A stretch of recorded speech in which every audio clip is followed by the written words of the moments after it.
Ladies and gentlemen, this is the Hofbräuhaus. Today, a landmark of Bavarian culture, Munich's most famous beer hall. But behind the music and laughter lies a history drenched in something far darker. The year was 1919, and just a year ago, Germany has just lost World War I. A nation that was so convinced that victory was just around the corner is now forced to pay up. The German economy was in complete ruins. And during that time, within the walls of the Hofbräuhaus, lie not just the hungry and the thirsty, but as well the citizens of a very broken nation that was desperate for someone to blame.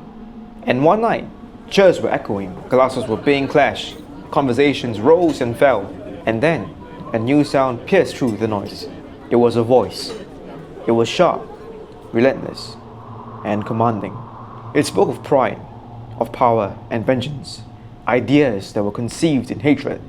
And the crowd, they were listening, unaware that they were witnessing the birth of something monstrous. This voice was hateful. It was different, but commanding. This voice belonged to Adolf Hitler.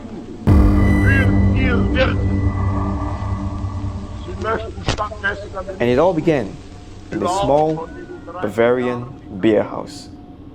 And you see, for someone that grew up with a lot of fascination towards places of historical relevance, I had to visit.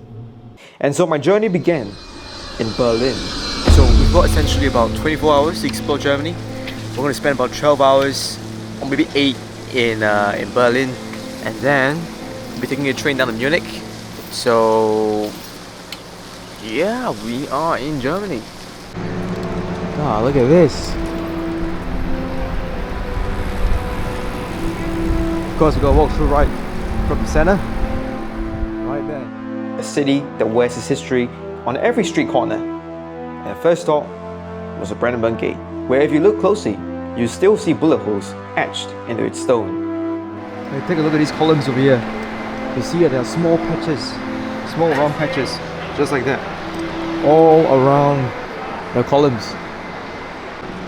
And right across the gates we've got the Reichstag. And here we have the Reichstag.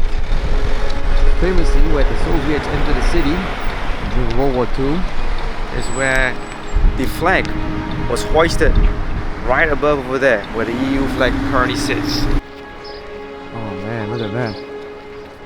Yeah, it appears to be some school event going on over here. I'm not really sure what's going on, but look at that.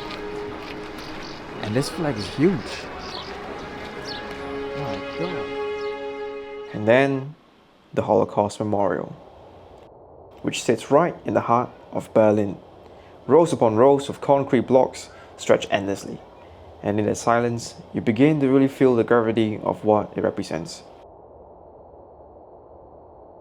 But after that, we picked up our bags and we went straight to Munich.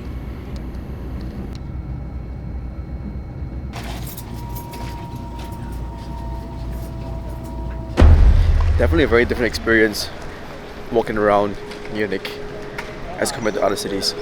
It feels very homely, very warm. It's definitely cleaner.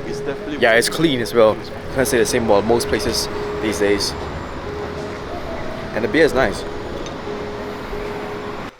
Oh, shit, that. Oh, how do you know that opens?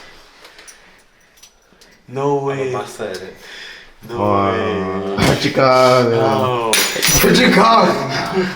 Oh, that's pretty cute. Look at this. That's quite nice. Oh, look at that. Not bad. And as we settled in, we immediately went out and went straight to the Hofbräuhaus. This is the one location which I want to bring you guys to on this journey to Munich, the Hofbräuhaus. And in a short moment, I'll tell you guys why this place, this beer hall, this traditional beer hall, is a very significant place.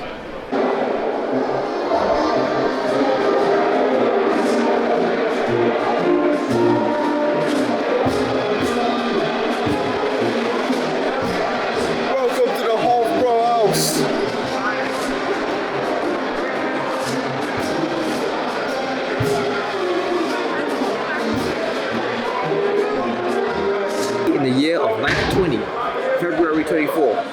was an ambitious man that walked in here with an idea in mind.